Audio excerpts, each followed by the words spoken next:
Estamos aqui no mais Leia a Bula dessa semana. E para começar o quadro do Leia a Bula, não poderia deixar o meu agradecimento à doutora Ednilza Guedes, que hoje não está aqui com vocês, estou substituindo ela, mas que na próxima quarta-feira é ela que estará aqui com vocês. Tá? Agradecer também a toda a equipe técnica que está dando todo o suporte aqui hoje, né, no quadro, a Suelen, a Karine, o Paulo, o Liminha, pelo apoio técnico para que essa entrevista dê, né, continuidade. E antes da gente iniciar essa entrevista, quero dizer para você que está pensando em iniciar um novo curso de graduação, um curso superior, né? A Universidade Newton Lins está ofertando novos cursos, principalmente na área da saúde, mas claro, com outros segmentos também. E também cursos de pós-graduação. Então vocês estão vendo aqui nas telas atrás, né, toda a parte do marketing voltado para a Universidade Newton Lins. E para você que queira saber um pouquinho mais, segue lá no site, o link do endereço do site também da Universidade Newton Lins. Entre lá e confira os cursos que estão sendo ofertados. E hoje o nosso Leia a Bula está com um convidado especial, Dr. Renan Gil, que é cirurgião plástico e vai estar conosco aqui falando um pouquinho sobre a cirurgia plástica, cirurgia reparadora também de mamas, e vamos falar um pouquinho mais sobre o que é esse mundo, né? Então, para isso, o Leia a Bula agradece inicialmente o convite, né, o aceite desse convite, Dr. Renan, né? E antes da gente começar, quero também dizer que, além do Dr. Renan Gil ser cirurgião plástico, né, o seu currículo envolve uma formação na área de medicina pela Universidade do Estado do Amazonas. Ele é especializado em cirurgia geral pela Fundação Adriano Jorge, aqui em Manaus mesmo, e também em cirurgia plástica pela Faculdade de Medicina de Marília, em São Paulo. Além disso, ele tem uma larga experiência na área de cirurgia, é pós-graduado em medicina intensiva pela Faculdade Redentor, vinculada também à Associação de Medicina Intensiva Brasileira, a AMIB, que já conheço também um pouco. E ele é especialista em procedimentos como abdominoplastia, mamoplastia, reconstrução mamária, lipoaspiração, lipoescultura, blefaroplastia, otoplastia, ginecomastia. E eu não vou falar todos os nomes aqui não, tá, gente? Eu vou deixar que o Dr. Renan fale um pouquinho, porque senão vocês vão enjoar da minha voz. E além disso, né, dizer que a cirurgia plástica é a especialidade médica, né, que está mais envolvida também, não só com a questão estética, mas também com a reparação. Então, Dr. Renan, seja muito bem-vindo. Obrigado por ter aceito o convite, né? E eu gostaria que o senhor falasse um pouquinho sobre o senhor, sobre o que o senhor costuma fazer no seu consultório, na sua clínica, né? E falar um pouquinho sobre esse mundo da cirurgia plástica. Luana, é um prazer estar aqui com vocês para compartilhar um pouco da minha área, que é a área da cirurgia plástica. Muitas das vezes as pessoas associam a cirurgia plástica a coisas fúteis, mas não é. A cirurgia plástica faz com que você se sinta melhor, você se reconheça no espelho, você ganhe um empoderamento para poder enfrentar as batalhas do dia a dia. Então, se você está se sentindo bem, se o seu intelecto, você está bem consigo mesmo, você consegue enfrentar os problemas do dia a dia de forma muito mais confiante. Então, a cirurgia plástica atua tanto na área reparadora quanto na área estética. O limiar é extremamente controverso. A cirurgia plástica tem essa questão da divisão da cirurgia plástica estética e reparadora, mas muitas das vezes elas estão caminhando entrelaçadas. Bem juntinho ali. E isso. Citar um exemplo para você. Uma mulher que tem uma mama gigante, tem uma mama muito grande, ela tem várias queixas, dores nas costas, tem queixa de dermatite, de contato pelo atrito, ainda mais na nossa região, que é muito quente, úmida. Então, assim, a pessoa pode ter infecções de repetição nessa parte inferior da mama por conta desse atrito. Aí você fazer uma cirurgia dessa de redução de mama, você iria classificar isso aí como uma cirurgia estética? Ou reparadora? Dá para, se você fazer uma boa avaliação, ela é mais reparadora do que estética. Muito mais, exatamente. Porque ela está trazendo uma condição de saúde melhor para aquela paciente, né? Uma melhora na sua qualidade de vida. Exato, Luana. E é como já tem aquela definição de saúde pela Organização Mundial de Saúde, né? Que é a questão do bem-estar psicossocial também. Isso aí é fundamental na busca. Então a gente está cansado de operar paciente que se sente muito mais estimulada a ter uma qualidade de vida melhor pelo fato de ter dado o pontapé inicial através da cirurgia. Melhorou um aspecto que tanto lhe causava vergonha ou ela se sentia inibida, aí passou a usar roupa de academia, foi muito mais para a academia, quis fazer uma alimentação saudável para poder manter os resultados que foram obtidos através da cirurgia. Então, revoluciona a vida dessa pessoa e, graças a Deus, revoluciona para melhor. Isso é muito importante, gente. Para mim, que trabalho então com a área de saúde mental, eu sei que às vezes as pessoas acreditam assim, vou fazer uma cirurgia plástica mais para questão estética, mas nem sempre é só estética. É como o doutor Renan mesmo falou, tem a questão da reparação, tem alguma condição que você precisa melhorar na sua vida, e a questão da saúde mental, ela está entrelaçada principalmente no sentido de que você vai ter um sentimento de melhor, né, poder encarar, né, o seu dia a dia, de dizer assim, agora eu estou me sentindo mais empoderada, ou então agora eu estou me sentindo melhor em termos de saúde, né, e a partir daí, né, até obter resultados como a questão dos hábitos saudáveis, né, de vida, que a pessoa passa então a incorporar no seu dia a dia e que antes não tinha. Exatamente. Né? Então isso é muito importante. E doutor, assim, na sua clínica, qual tipo de público que o senhor mais recebe lá? São mulheres, são homens, são jovens? Quais os tipos de pessoas que mais procuram esse tipo de serviço hoje? Hoje em dia, o nosso principal público é a questão das mulheres que estão numa faixa que vai desde os 20 anos até em torno de 50. São mulheres que já foram mães na sua maioria, e aí por conta de alterações, tanto da gestação quanto do decorrer dos anos realmente, faz com que ela tenha já uma queda da mama, ela tem uma diástase por conta da gravidez, que é aquele afastamento da musculatura do abdômen. Então, por conta disso, ela nos procura para poder melhorar esses aspectos. Mas isso também é variável, Luana, porque a gente atende também pacientes com uma idade acima que estão em busca de melhorar a aparência do rosto. Então a gente consegue melhorar através da ritidoplastia, que é o lift de face, voltando para a questão da reparação, né? Tem pacientes que por conta do decorrer dos anos, há um excesso de pele na pálpebra. Então, isso é muito comum, né? Sim. Existem alguns casos também de acúmulo, né? De gordura. A gordura começa a herniar, que a gente fala. Então a gente faz um reposicionamento dessa gordura associado à retirada do excesso de pele para dar uma qualidade de visão melhor. São pacientes, muitas das vezes, que uma das queixas é justamente o campo visual. O campo visual dessa pessoa já está diminuído por conta dessa queda de pele que acaba afetando essa situação. A visão, né? Ele acaba não tendo mais aquela acuidade visual, né? Enxergar bem, acaba tendo problemas, né, relacionados à visão mesmo. E muitas das vezes as pessoas não têm noção que são procedimentos que a gente consegue realizar até mesmo no consultório. Olha. Claro, com todo um suporte, fazendo toda uma avaliação de pré-operatório com exames para verificar a saúde desse ou dessa paciente, né? Para a gente poder fazer com a maior segurança possível, tá? É um procedimento que muitas das vezes a recuperação é super rápida.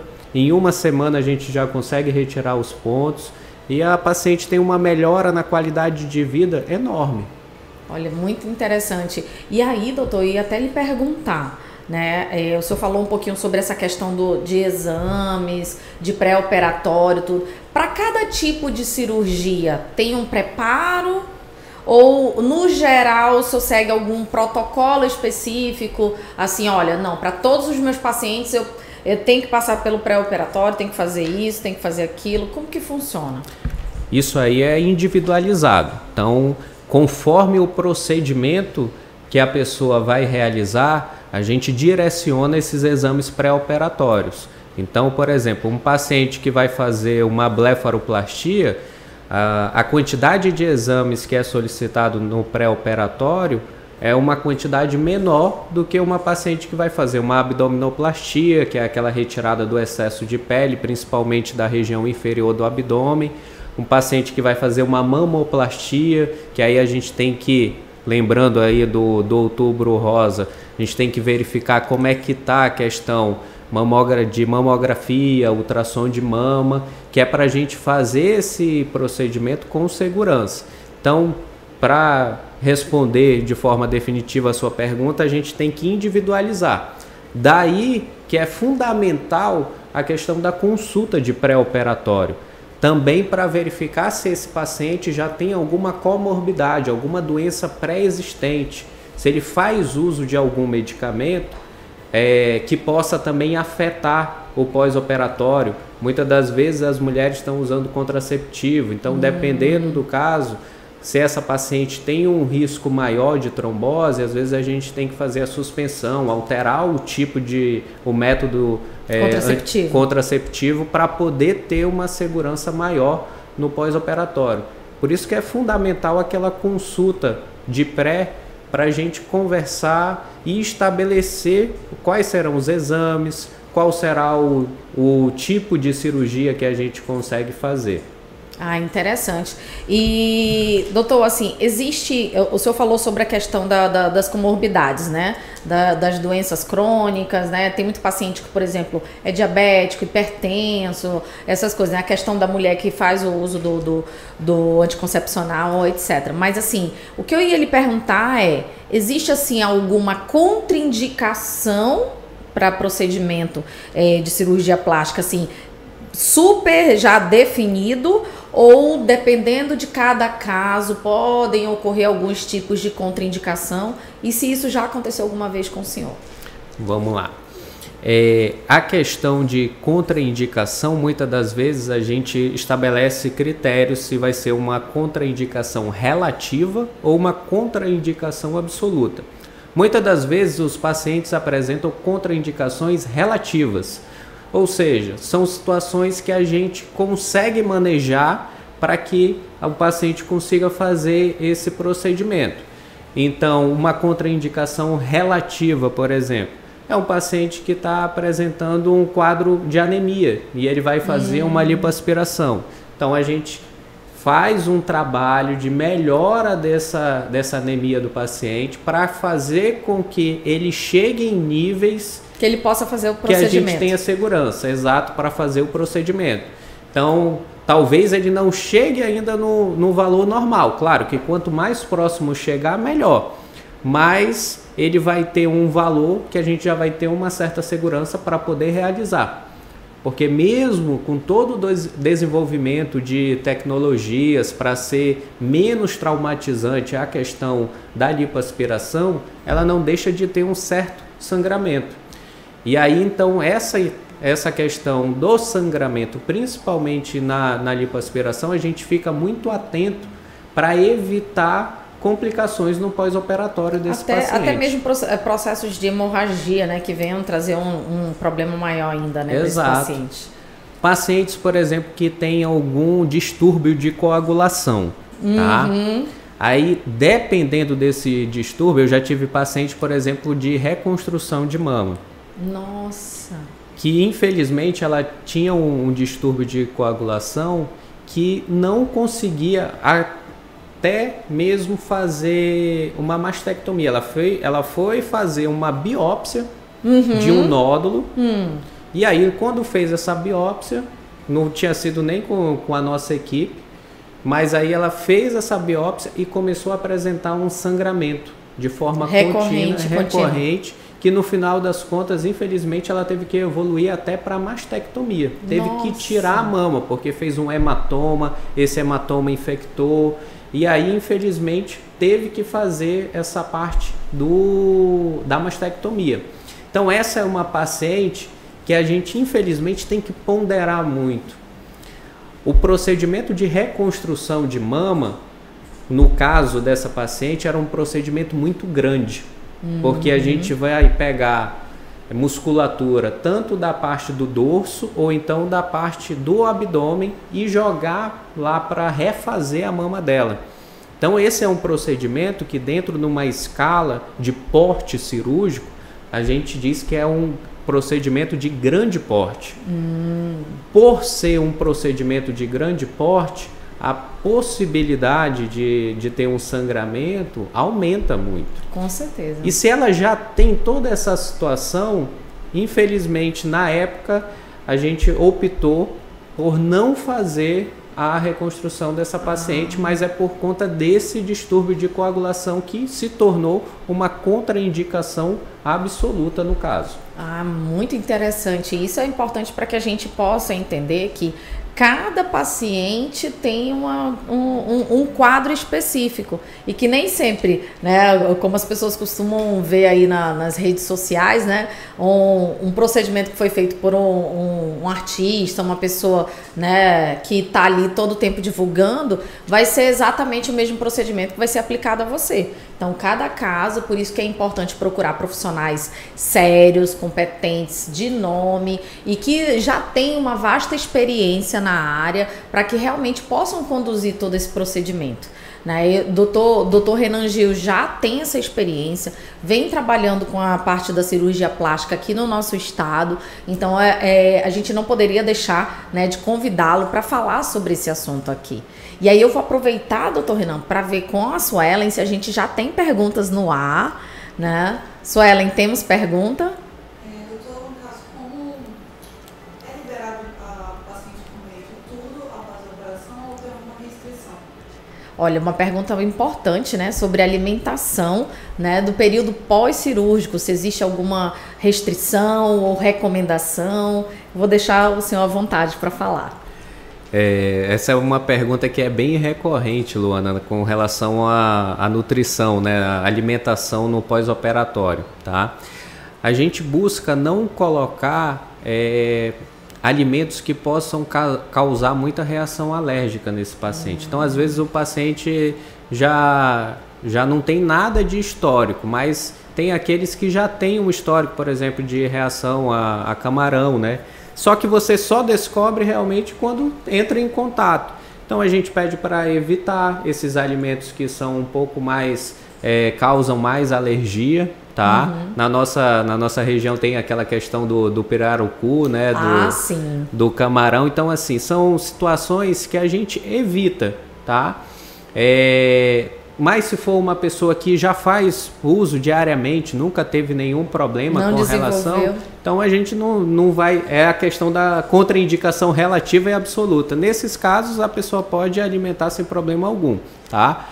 Mas é importante, principalmente a dieta no pós-operatório, ser uma dieta mais laxativa. Por conta do uso de anestésicos, acaba que o intestino, e até pela imobilidade, a pessoa diminui a mobilidade dela no pós-operatório. O que a gente quer é que ela ande realmente. Só que as próprias medicações que a pessoa está fazendo uso, a questão dos opioides para controlar a dor do pós-operatório, fazem com que esse intestino dela fique mais lento. A peristalse diminui. Então, por conta disso, a gente procura estimular com alimentos que possam fazer com que acelere esse trânsito gastrointestinal. Até alimentos mais ricos em fibra, né? Também, exatamente, que acabam auxiliando. E além da alimentação, doutor, assim, existem quais os tipos de recomendações mais comuns no pós-operatório para o sucesso da cirurgia plástica? Aí vai ser bem específico conforme a cirurgia, mas de maneira geral, o que é fundamental? Vai ter que fazer uso de cintas e malhas, tá? Essas cintas e malhas são importantíssimas para que evite a formação de seroma, tá? E esse seroma nada mais é do que aquele líquido que fica saindo, aquele líquido amareladozinho que é esperado que aconteça, todo o procedimento vai ter. Só que com o uso de cintas e malhas, ele faz com que diminua esse espaço morto que a gente fala, para poder fazer com que a cicatrização ocorra de forma mais rápida e evite esse acúmulo dessa secreção. Então, primeiro aspecto, o uso das cintas e malhas é fundamental.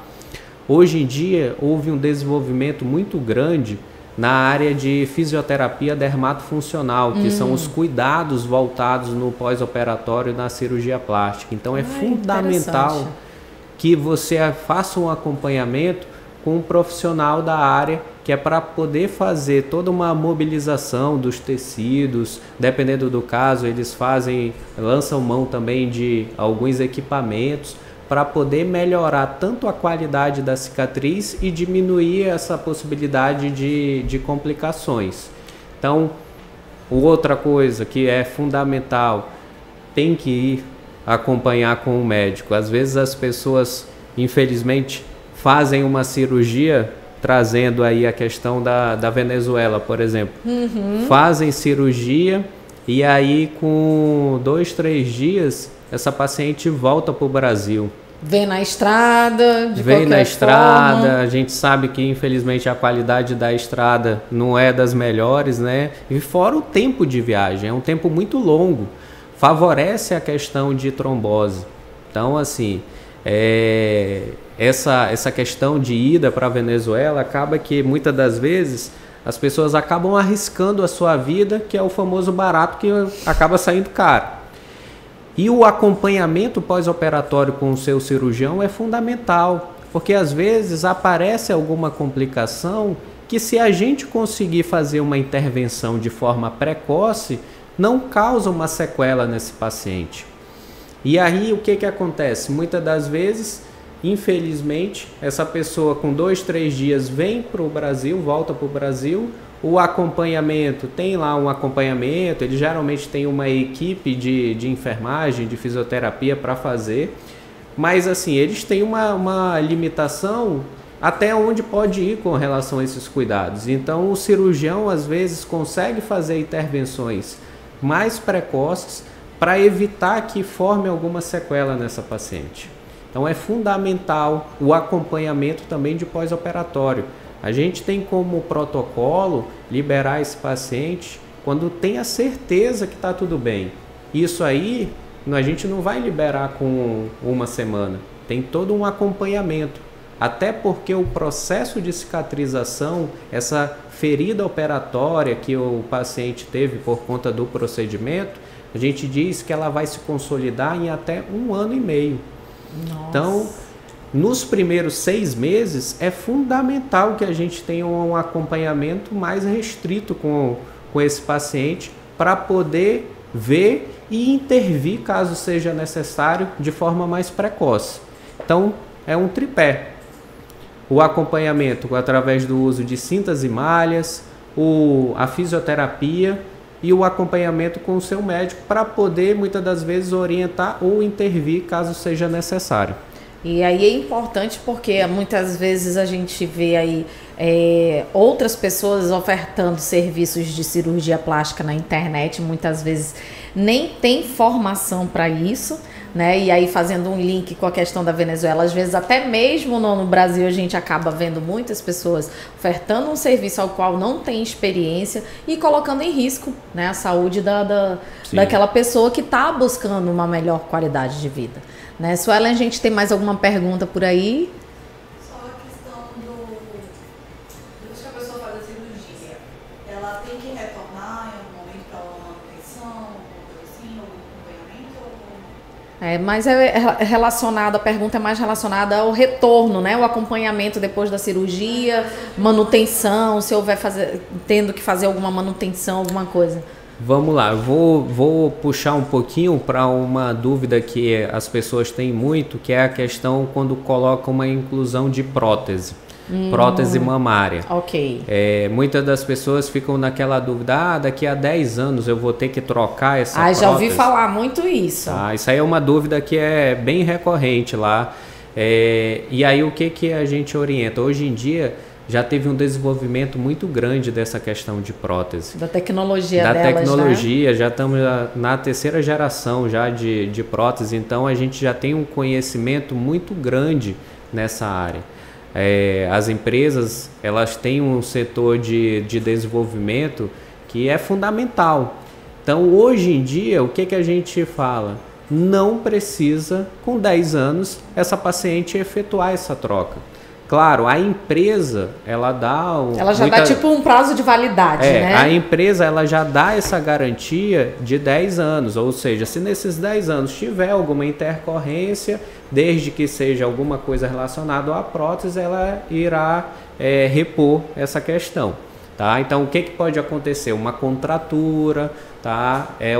Uma reação que acontece do organismo àquele fator, que é a prótese. Então ele acaba fazendo uma cápsula e essa cápsula ela retrai, e aí formando um quadro de contratura capsular, tá? Mas o nível hoje em dia disso, de ocorrência, é um nível extremamente baixo, tá? Paciente que fez o procedimento, está tudo bem, fundamental, acompanhamento anual para ver como é que está a qualidade dessa prótese, para ver se tem algum sinal de doença nessa mama, mas está tudo ok, o resultado também continua um resultado agradável para a paciente, a gente não precisa efetuar a troca. Tá? Isso é importante. Então, hoje em dia a gente já tem paciente, por exemplo, que tem pessoas com 20 anos que colocaram a prótese e ela se mantém gostando do resultado, fica num aspecto bem harmonioso para a idade, é natural, então ela não precisa fazer nenhuma troca. Então a questão de acompanhamento de pós-operatório seria basicamente a gente ter esse acompanhamento para avaliar a qualidade da cicatriz, avaliar se precisa, às vezes alguma situação a gente precisa fazer uma complementação, que é algum aspecto ali para poder melhorar mais ainda o resultado dessa paciente. Isso é muito importante, gente. Então, para você que ainda não tem ideia de como procurar uma ajuda relacionada à cirurgia plástica, Dr. Renan Gil está aqui falando um pouquinho sobre esse assunto. E se você quiser saber um pouquinho mais, pode seguir ele nas redes sociais. O @ dele é Dr. Renan Gil, né? E antes da gente finalizar, eu quero deixar o senhor à vontade para concluir um pouquinho sobre esse assunto, sobre a sua área de atuação. Fale um pouquinho também sobre a sua clínica, como que é o funcionamento, e vamos divulgar um pouquinho o que o senhor faz no dia a dia. Obrigado, Luana. Luana, o @ é Dr. Renan Gil aí no Instagram, tá? Lá tem o link na bio para poder você realizar o agendamento de consulta. Caso você tenha alguma dúvida, tá? Pode mandar também mensagem lá no direct do Instagram, que eu vou tentar responder e esclarecer da melhor forma possível. Uma dúvida que muitas das vezes as pessoas têm é sobre valores de cirurgia plástica. Então, assim... E eu já ia esquecendo de perguntar isso. Não é uma questão que é uma tabela, por isso que é justamente fundamental aquela questão da avaliação de pré-operatório, para a gente ver qual vai ser a melhor técnica a ser utilizada para aquele paciente. Muitas das vezes para otimizar o resultado que a pessoa quer, a gente tem que fazer procedimentos combinados, aí a gente tem que avaliar até que ponto vai ter segurança para realizar esse procedimento. Então é fundamental que a gente tenha uma avaliação, um exame físico desse paciente. No mínimo, a gente, nas consultas online, pede uma série de fotos para poder fazer com que a gente tenha uma noção do que nos aguarda quando for realizar esse procedimento, tá? Atualmente estou atendendo lá no Edifício Soberani, tá? Na Singular Consultórios. Fica aí o convite para quem quiser conhecer o nosso espaço, para poder ir lá para a gente conversar, tomar um café e estabelecer aí como é que a gente consegue melhorar a sua vida. É isso aí, gente. Então, aproveitem para seguir o Dr. Renan aí nas redes sociais. Procure o Dr. Renan. Para você que está procurando uma cirurgia plástica e ainda não tinha ideia de qual profissional procurar, temos aqui um profissional, né, bastante experiente que está trabalhando nessa área e que a gente tem certeza que da melhor forma possível. Dr. Renan, muito obrigado por ter aceito o convite mais uma vez. Obrigado, Luana. Só uma coisinha que eu esqueci de detalhar também. Aqui no Brasil, a gente tem como parâmetro que você comentou da questão de profissionais que infelizmente também não estão habilitados. No site do Conselho Federal de Medicina, você consegue, através do número do CRM ou até mesmo só com o nome desse profissional, você consegue verificar se esse profissional ele tem um registro de qualificação de especialista. Você vai lá, procura se ele é habilitado a realizar aquele tipo de procedimento. Então, é fundamental isso, quando você buscar um profissional, faça essa verificação. Verifique se esse profissional é realmente habilitado para realizar o procedimento. Porque, infelizmente, tem profissionais que vão para essa área que não têm a habilitação necessária. Isso é muito importante, viu, gente? Lá no site do Conselho Federal de Medicina, procurar lá, busca por médicos, né? Isso, exatamente. Busca por médicos, pode colocar o nome, o estado, o número do CRM. Procurem se informar se aquele profissional realmente está habilitado e poder, assim, né, ter a certeza de que você está com o profissional mais renomado possível e entregar, né, ali, né, toda a sua confiança no procedimento. Doutor Renan, mais uma vez, muito obrigado. Eu já vou deixar o convite para o senhor retornar aqui outras vezes para a gente falar de outros assuntos, né? E quero novamente agradecer a toda a nossa equipe técnica que hoje estava aqui conosco, né? E dizer que o Portal da Holanda está de portas abertas. Sempre que possível, venha nos visitar também, né? E falar sobre novos assuntos. Foi um prazer, Luana. Foi um prazer a gente conversar um pouquinho sobre a área da cirurgia plástica. Parabéns pelo programa e pode contar comigo que no próximo convite farei de tudo para estar aqui novamente. Obrigada. E mais uma vez, tá, gente? Acompanhe aí nas redes sociais o Leia a Bula, as nossas entrevistas todas as quartas-feiras, no horário de 11 horas da manhã, ao vivo pelo Facebook e Instagram. Deu um tilt agora. E principalmente sigam também as nossas páginas pessoais, a doutora Ednilza, né, que tá como Ednilza Guedes Pharma, e eu, Luana Kelly Lima Santana. E aguardo vocês no próximo Leia a Bula aqui conosco. Um abraço e até a próxima.